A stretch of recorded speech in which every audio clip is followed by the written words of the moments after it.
langsung saja kita bahas, dan saya sudah mendengarkan dari alasan yang dipaparkan oleh Ibu tadi, dan kita bahas bahwasanya kalau berdasarkan dari kasus yang ada di dalam slide, bahwasanya kita harus mengenal dulu apakah soal yang tersaji dalam slide itu masuk dalam kategori gawat darurat ataupun gawat darurat. Nah, kalau kita lihat dari karakteristik Ibu dengan paritas G2, dia sudah masuk kepada kategori multipara.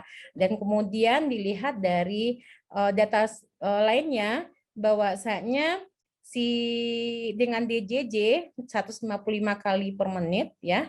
Kemudian tinggal fundus uteri ibu, kemudian kontraksi kepala janin yang sudah berada di 3/5 di atas simfisis, selaput ketuban positif dan prestasi muka, kondisi itu merupakan kondisi yang masuk dalam kategori gawat darurat. Kenapa? Karena kalau kita lihat di sini, di dalam menentukan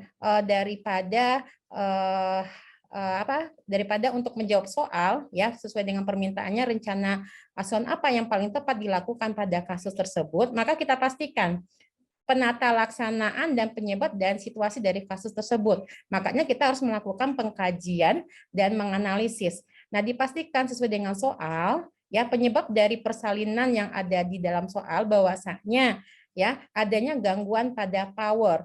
Ya, gangguan pada power yang merupakan salah satu faktor yang mempengaruhi dari kemajuan dari persalinan, di mana HIS-nya tidak adekuat. Ya, ditemukan bahwasanya kurang dari 3 kali selama 10 menit dengan durasi kurang dari 40 detik.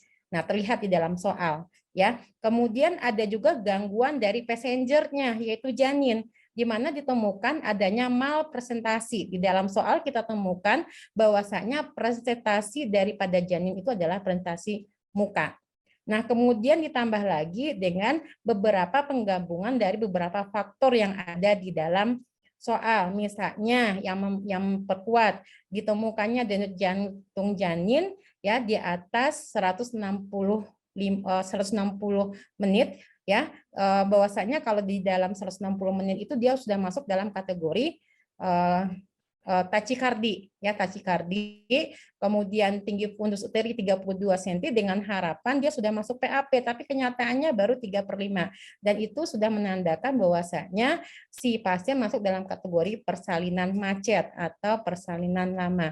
Sehingga pada akhirnya ya rencana asuhan yang paling tepat di sini adalah dilakukannya tindakan operatif persalinan karena adanya gangguan passenger dan peset ataupun gangguan power yang tentunya tidak akan dapat diselesaikan dengan melakukan argumentasi persalinan. Nah, berdasarkan dari alternatif jawabannya ada, bahwasanya semua yang ada di dalam jawaban itu adalah jenis-jenis dari persalinan. Apakah itu forceps, induksi persalinan, pervaginam, vakum, dan seksio sesaria. Tapi dikarenakan ibu harus dirujuk sesuai dengan penata laksanaan, maka yang dipilih itu adalah persalinan dengan seksio sesaria.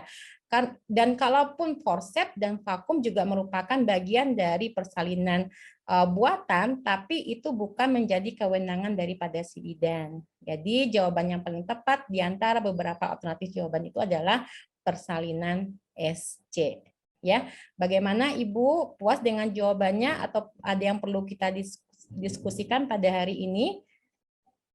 Ya, oke, kalau tidak ada, saya rasa cukup untuk hari ini, dan mungkin untuk beberapa soal, untuk beberapa pertemuan yang lainnya mungkin kita lebih perjelas lagi dengan latihan soal-soal yang lainnya. Yang tentu saja itu bisa menjawab dari kompetensi Ibu. Terima kasih atas waktunya, terima kasih atas perhatian, dan kita ketemu lagi di pertemuan berikutnya.